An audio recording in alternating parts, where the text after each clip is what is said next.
Thank you, Michael. Good evening, everyone. And Michael took the hard part away from me, so I thank Michael for that, introducing everybody, because you know, if you forget somebody, either your tires get flattened down in the parking lot or you're going to buy them a drink for the rest of the night. So I'm good either way. It's Michael's fault if you forgot anybody. But it's on behalf of the outstanding host committee that we have here, it's a real honor to be here on behalf of our friend Rosy Bagolie. As we know, Rosy's a fresh woman, assemblywoman, and she is making her mark on Trenton. She's the model new legislator. She listens. She does her homework. She's interested in what you want to hear or what you want to say. She listens to what you say. She gets educated on your issues. So myself and the members of the host committee believe in Rosy, what she's doing, and it's clear in her actions. It's clear what she's doing in Trenton.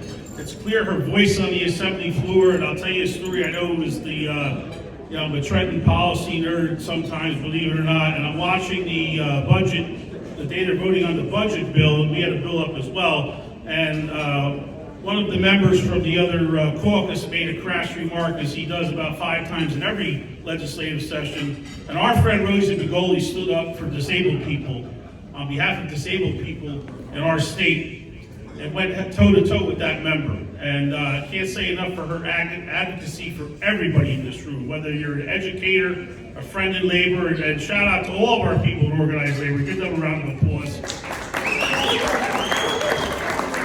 Our first responders, Rosy recognizes all the folks that are the grassroots in our communities across Essex County, across our great state, and has our back 1,000%.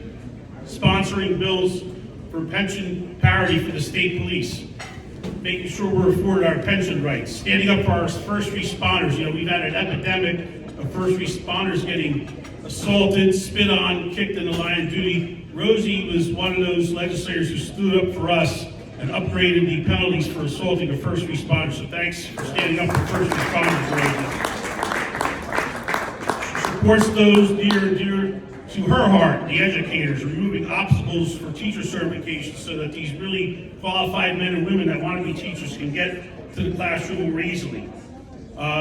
Children, I don't have any children, but I would tell you if I had a child, they would in no way, shape, or form be going to school with a cell phone, especially in those critical elementary education years. My mother, my sister, my sister-in-law are all elementary educators, and I couldn't even fathom a child being there playing on a cell phone while at the critical point in their educative years being distracted by a device. So thanks for your commitment to our children, Rosy. Thank you for that. And most importantly, like I said, organized labor, the backbone of our communities. Rosy stood up strong for our men and women, our blue-collar folks in our communities. And somebody said to me, labor's doing something for Rosy Bagolie, and I said, I'm going to tell you 2 things.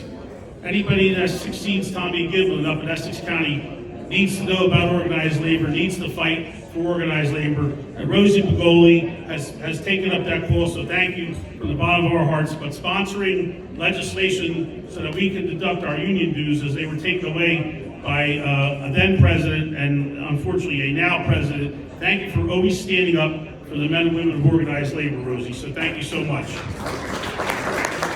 And just a few of the things in her short time in Trenton that has made her the model freshman or fresh woman legislator. Thank you so much for your commitment to everybody in our community, Rosy. Thank you so much.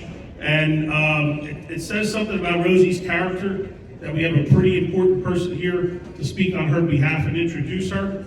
That doesn't happen by accident. People in leadership don't hang out with you and mentor you in the legislature by accident.